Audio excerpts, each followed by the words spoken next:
5 আগস্টের পর ফ্যাসিস্ট শেখ হাসিনা পলায়নের পর থেকেই আওয়ামী লীগ নিষিদ্ধ বাংলাদেশে।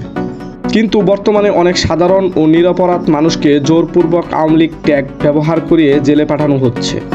এদের পাশে দাঁড়ানোর মতো যেন কেউ নেই।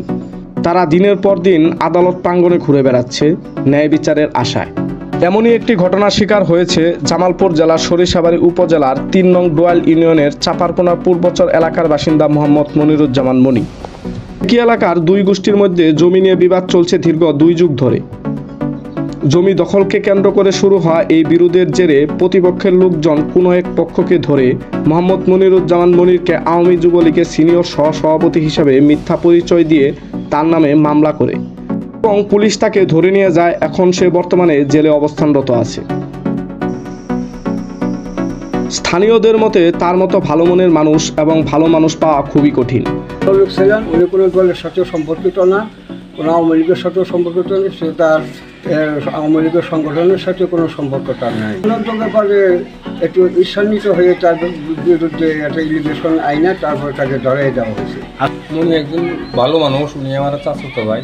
মসজিদের যাবতীয় কাজকর্মে সে যুক্ত এবং কি দলাদলির মধ্যে কোনো দল নিয়ে সে কোনোদিন মিটিং আওয়ামী লীগের কোনো পদ বড় পদ পদবি বা এমপি নমিনেশন পেয়েছে কিনা এরকম কোনো কিছু, এরকম কোনো নাম নাই। সে জমি জমা মামলা থেকে এটা উৎপত্তি। এটা বিরোধী দল যারা তারা ওই যে বিভিন্ন নেতাকর্মীর সাথে যোগ সাজস করে এই যে এই কাজটা। জানা গেছে বিবাদের ষড়যন্ত্রের শিকার হয়েছে মোহাম্মদ মনিরুজ্জামান মনি। ভুক্তভোগীর পরিবার এবং সংশ্লিষ্ট গোষ্ঠীর সদস্যরা জানাচ্ছেন এই জমির মামলা তারা দীর্ঘ 2 যুগ ধরে লড়ে আসছেন এবং মামলা করেছে প্রতিপক্ষরাই। আমার নাম মোহাম্মদ মতিয়ার রহমান। চিনি, আমার বাড়ির সাথে বাড়ি। খারাপ লোক না, ভালো লোক। একই সিনে যদি তৈরি জমান ওই কেসটা যেমন এই মামলা ভালো লোক জমি বিষয় ধারণা।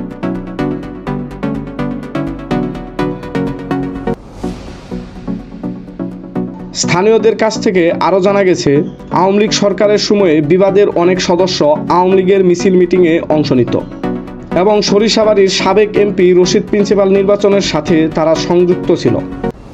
অপরদিকে কোনো ধরনের তদন্ত ছাড়াই পুলিশ কর্মকর্তা মোহাম্মদ মনিরুজ্জামান মনিরকে ধরে নিয়ে গেছেন, যা তাদের দায়িত্বহীনতা ও গাফিলতির পরিচয় বহন করে। 5 আগস্টের পর সাধারণ মানুষ এমন বৈষম্যের শিকার হবে এটা কেউ কখনো ভাবতে পারেনি।